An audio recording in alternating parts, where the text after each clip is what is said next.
కానీ మొన్న జరిగినటువంటి ఇన్సిడెంట్లో వాళ్ళు ప్రశ్నించినటువంటి విధానం కానీ, లేకపోతే వాళ్ళు ఆ ఎంటైర్ పహల్గామ్లో మిలిటెంట్లు కండక్ట్ చేసినటువంటి వాళ్ళ ఆపరేషన్ యొక్క విధానం, మోడస్ ఆపరెండి కానీ చూస్తే అది ఆర్మీ పర్సనల్ చేసినట్టే ఉందండి. ఫర్ ఎగ్జాంపుల్ చెప్పండి.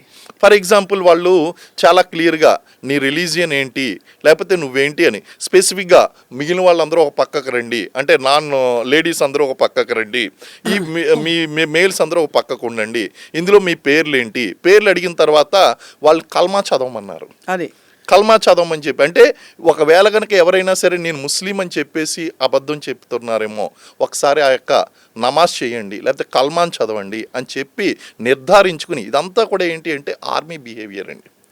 అంటే వాళ్ళు చాలా ప్లాన్డ్గా ఉంటారు. అలాగే ఆ యొక్క బిహేవియర్ అంతా కూడా ఒక మిలిటెంట్ ఇంత మానసికంగా స్థైర్యంగా ఉండి అంత టైం తీసుకోడు, కాల్ చేసి పారిపోతాడు. కానీ వీళ్ళు చాలా టైం స్పెండ్ చేశారు అక్కడ. టైం స్పెండ్ చేయడంతో పాటు వాళ్ళు ఆర్గనైజ్ చేయడం కూడా చాలా నీట్గా, లేడీస్ అందరూ పక్కకు రండి, జెంట్స్ అందరూ పక్కకు రండి. దానికి ఏంటి సార్ కారణం? దానికి ఏంటి అంటే ఈ ఆర్మీ వాళ్ళు ఎవరైతే ఉన్నారో వాళ్ళ ఇన్వాల్వ్మెంట్ ఉంది అని చెప్పడానికి. మనకి మునీర్ ఎవరైతే ఉన్నారో ఆయన హీఈస్ ఫేసింగ్ సర్టెన్ ప్రాబ్లమ్స్ అక్కడ ఇంటర్నల్గా. మీరు ఆర్మీ చీఫ్ ఎవరైతే ఉన్నారో ఆర్మీ చీఫ్ ఎప్పుడు కూడా ఒక డిక్టేటర్గా పనిచేస్తున్నాడు. అక్కడ ఉన్నటువంటి పాకిస్తాన్ ఆర్మీ చీఫ్ ఎప్పుడు కూడా పొలిటికల్ పార్టీస్ని డిక్టేట్ చేస్తాడు. అలాగే ఐఎస్ఐని గ్రిప్లో పెట్టుకుంటాడు, మిలిటెంట్స్ని గ్రిప్లో పెట్టుకుంటాడు, ఈయన పవర్ సాధిస్తాడండి.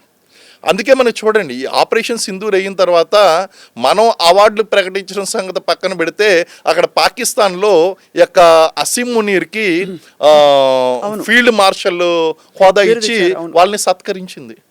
అంటే ఒక ఓడిపోయినటువంటి యుద్ధానికి వాళ్ళ పరువు కాపాడుకోవడం కోసం అసీం మునీరు ఇదంతా సృష్టించుకుని తన యొక్క స్టెబిలిటీ కోసం ఇదంతా కూడా ప్రాబ్లం క్రియేట్ చేశాడు.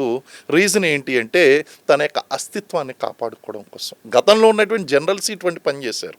వీళ్ళు ఎప్పుడైనా సరే ఆ యొక్క నియంతృత్వం అనేటువంటిది పాకిస్తానీ ఫీల్డ్ మార్షల్, ఆ యొక్క చీఫ్ ఆఫ్ ఆర్మీ స్టాఫ్ ఎవరైతే ఉన్నారో వీళ్ళందరూ, ముషరఫ్ చూడండి, ముషరఫ్ విషయంలో కానీ గతంలో ఉన్నటువంటి వాళ్ళు వీళ్ళందరూ కూడా అంతే, పొలిటికల్ పార్టీస్ని గ్రిప్లో పెట్టుకుంటారు, మిలిటెంట్స్ని గ్రిప్లో పెట్టుకుంటారు, ఐఎస్ఐని గ్రిప్లో పెట్టుకుంటారు.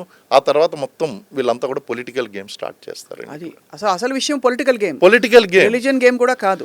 రిలీజియన్ అనేటువంటిది వాడుకున్నారు కానీ పొలిటికల్ గేమ్ మెయిన్. ఇదంతా కూడా అసీం మునీర్ అండి. దీని వెనకాల ఉన్నటువంటి పహల్గామ్ ఇన్సిడెంట్ వెనకాల మొదటి ప్లాట్ ఎవరిది అంటే ఇది మిలిటెంట్స్ది కాదు. మిలిటెంట్స్ను వాడుకుని అసీం మునీర్ రచించినటువంటి ఒక కుట్ర.